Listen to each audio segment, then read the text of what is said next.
Aloha, everybody. I am here with Leslie Sams this morning and so excited for her to be on and sharing with you.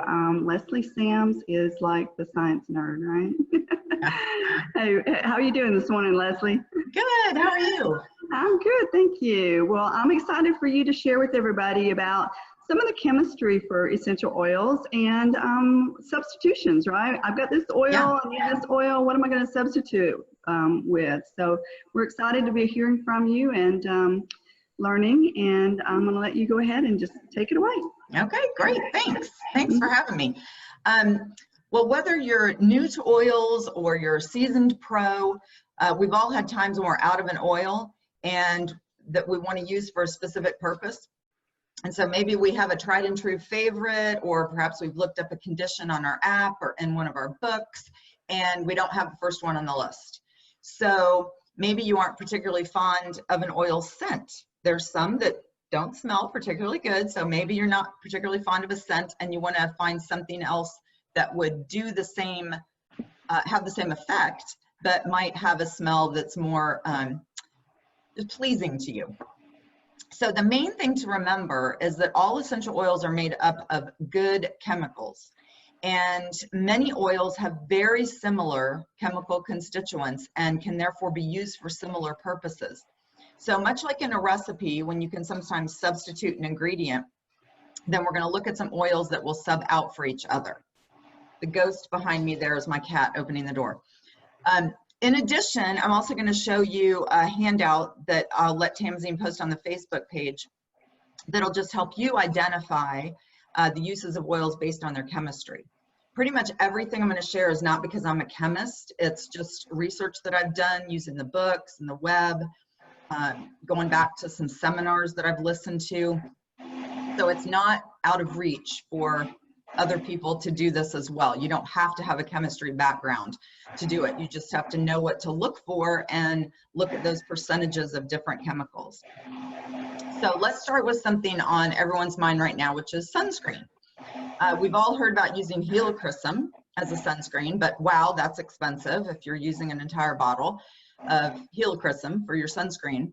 But I recently learned that arbor vitae actually has been shown to prevent sunburn cell formation by 40%. So that might be one that you could use instead of helichrysum. Arbor vitae is also high in tropanoles.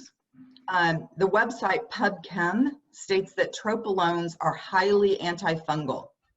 So if you aren't a really big fan of melaleuca, sometimes people don't like the smell of the tea tree oil. Arbor vitae is more woodsy in its smell, and that might be a good stand-in to use on acne or foot infections or other issues that are caused by fungus or bacteria. Maybe sleep is an issue for you. Maybe lavender is a little bit too strong of a scent for you, or it gives you weird dreams. I've heard of people saying that lavender gives them really weird dreams. So you might want to try magnolia instead. It has a little bit of a softer scent. It comes in the pre-diluted roller. And I actually have found that I sleep longer before waking up when I use magnolia. So I tend to be a person that has trouble falling asleep. Then once I'm asleep, I'll wake up several times, that kind of thing. So with magnolia, I have found that I actually stay asleep longer before waking up. Lavender, you might know, has about 41% linalool. That's that compound that relaxes. Magnolia actually has up to 80% linalool.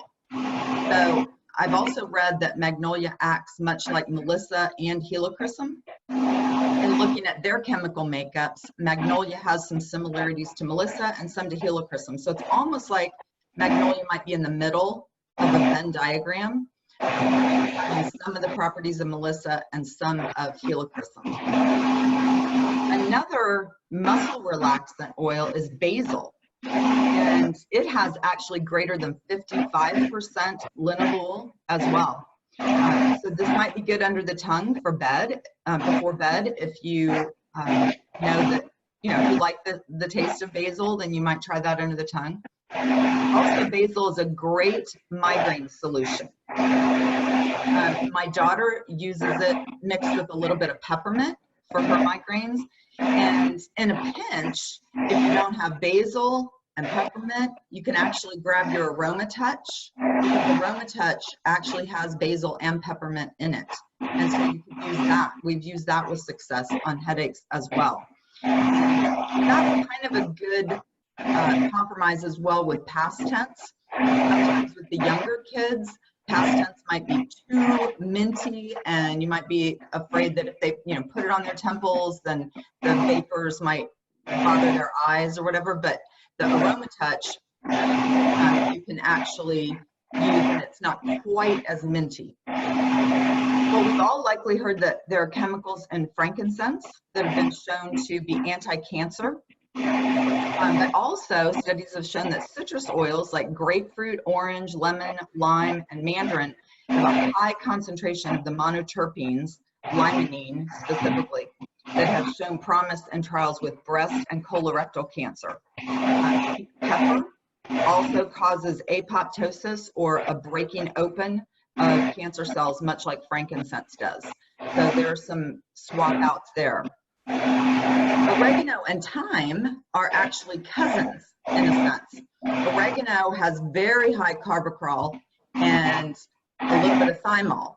Thyme is the opposite, has high thymol and less amounts of the carbapenem.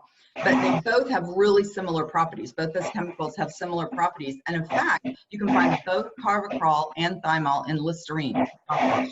So if you need a replacement in your flume roller, the one that we do with frankincense, lemon, on guard, oregano, and melaleuca, and you're out of oregano, you could substitute in thyme instead of the oregano. Now, of course, that's going to mess up the name, and you're going to have to come up with another name. It won't be flume anymore. It'll be flatum or something, but it could still work.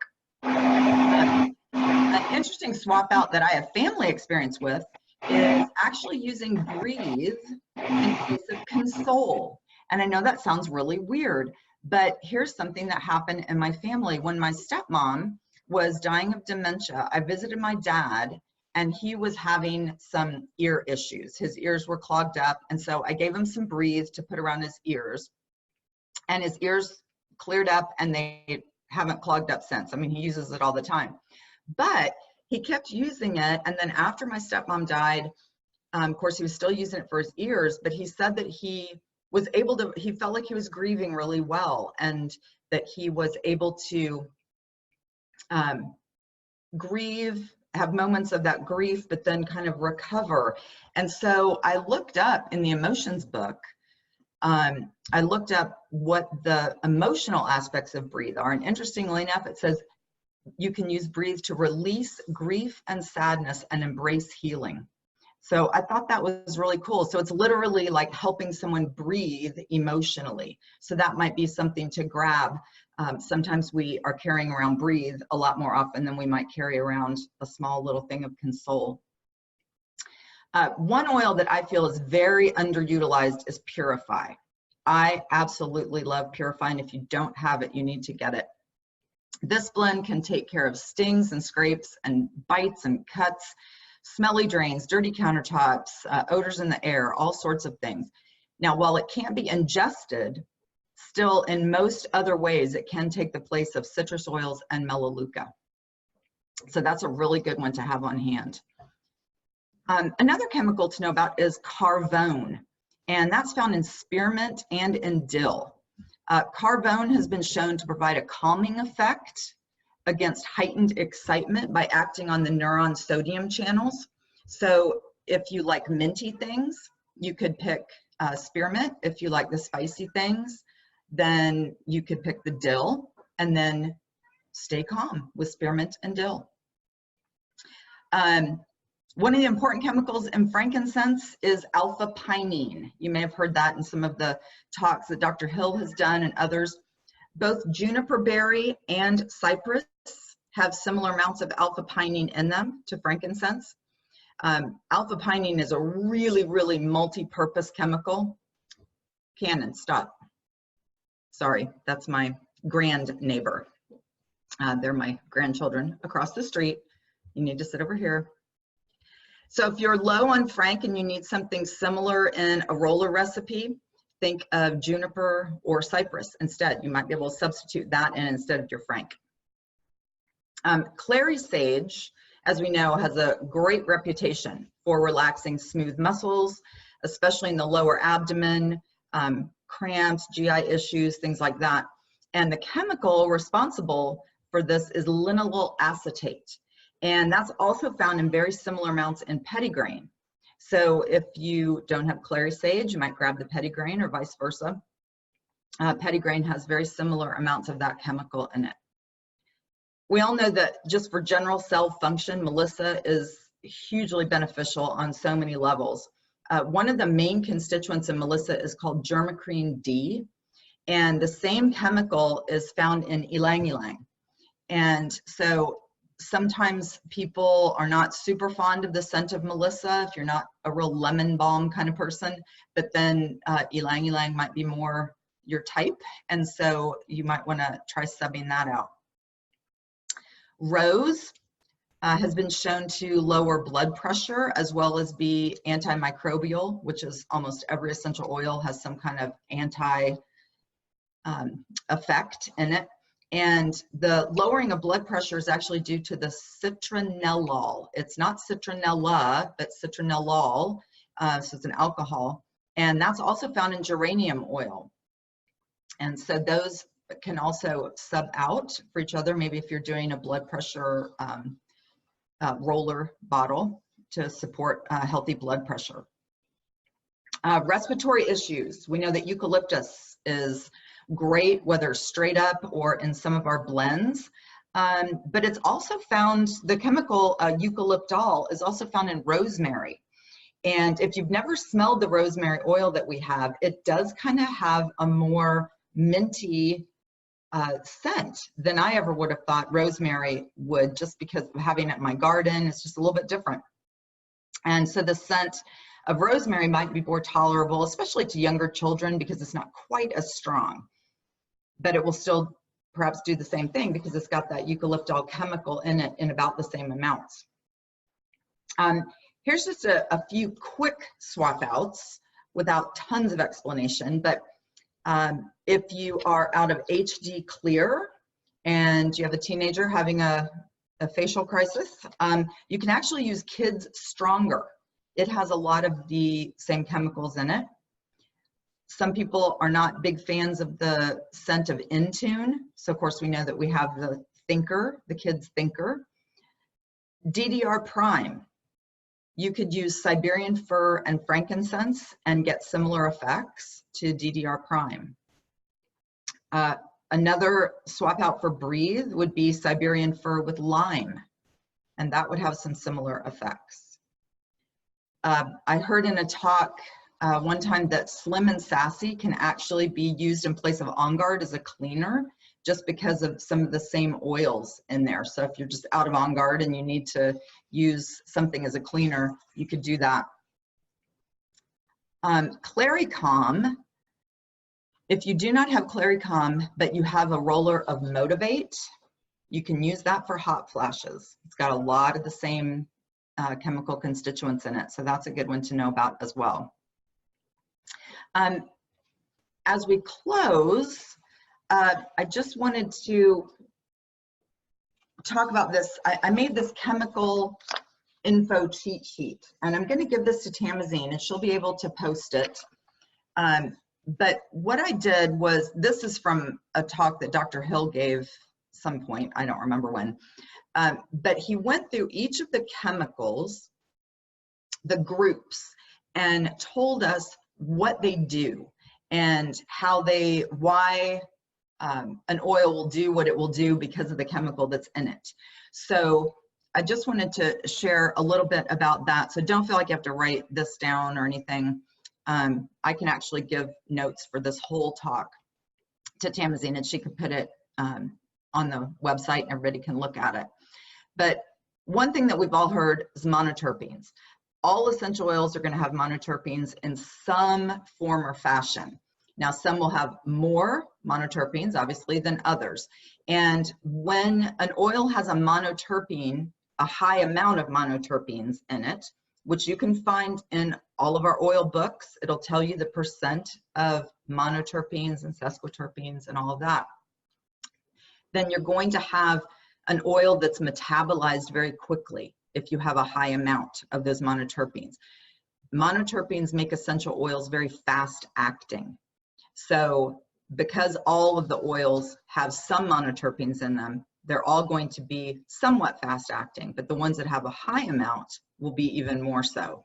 So as you're looking up for something that you might need it to be quicker acting rather than just a slow process, then you want to look for something that has a high amount of monoterpenes.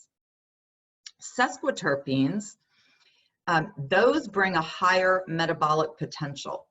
Those are the ones that have the ability to affect at a secondary and tertiary level. They might, for example, be made for tissues, but they will also secondarily and tertiarily get into other parts of the body and do other things. And the longer the chain of sesquiterpenes, the slower they're metabolized. So if you have a high amount of sesquiterpenes in an oil, they're going to be metabolized very slowly. So one thing to think about with this is that that would be an oil that you would not have to reapply as often, perhaps, as one that's just mostly monoterpenes that's going to be metabolized faster. Then every essential oil is going to have some kind of functional group or combination of functional groups, as they're called in chemistry, attached to those molecules. And those are the things that are going to enhance the therapeutic action. So for example, we'll just go through the 6 functional groups really quickly. Alcohols are going to support immune cell function. Those are things like your T cells and white blood cells. And alcohols, having a functional group of an alcohol on one of the molecules will have it be very calming to the tissues and very cleansing. Then phenols, those are great for cell protection. They are an antioxidant. They're very soothing to the muscles and the joints, and they offer immune support. Aldehydes, if you see an aldehyde listed in a high amount, then that's going to be an oil that will inhibit bad cell formation and bad cell reproduction. It's going to protect from environmental threats, chemicals and pollution, and it will protect the circulatory and digestive function of the body. Ketones are going to calm the skin tissues specifically and aid in digestion and respiratory response. Then esters, if there are esters attached, those will relax and soothe tissues and emotions. So a lot of the emotional oils will have a higher content of esters in them. Oxides will clean the environment, clear the breathing, and calm the tissues topically. So as you look at those, when you look at this handout, you can kind of tuck it into your Modern Essentials book or your Essential Life book. And as you're looking through and seeing what things are in an oil, you can go back and say, oh, okay, this is the type of thing it might do.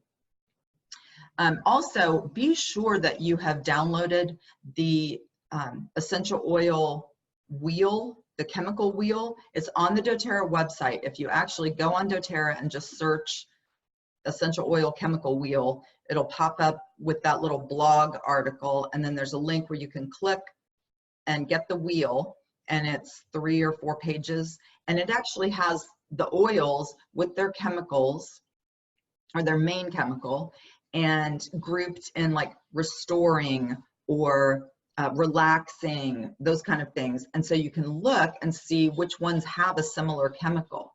So again, none of the information that I'm sharing is unattainable or requires a degree of any kind. You just have to do some research and homework. But I do hope that this has been helpful and just gives you some ideas on some things to swap out when you might not have something on hand, and that it encourages you to just go out and do your own research as well and learn a little bit more about these chemicals and how they work in the body. So thanks. Leslie, that was awesome. Thank you so much. You're welcome. I learned a lot, and that was just, I mean, you really did a lot of stuff. I know you're saying we can all get it, but I am just so grateful that you put this all together for us. And thank you for sharing your information sheet so that everybody can learn. Yeah, definitely. Yeah, I found that interesting about rose and geranium, especially too, being able to help lower blood pressure. We always think of lavender, I guess, but wow, thank you so much for being on here and taking your time to do this. Sure. And so everybody, for those of you that are joining us and you may not have an account yet, I encourage you to get with the person who invited you to watch this video, and they will help you get your own account, and you can learn a lot more about the oils, and we can add you to different pages. So once again, thank you, Leslie, and everybody, you guys have a great day. All right. Thanks, Tamazine. Bye-bye. Bye.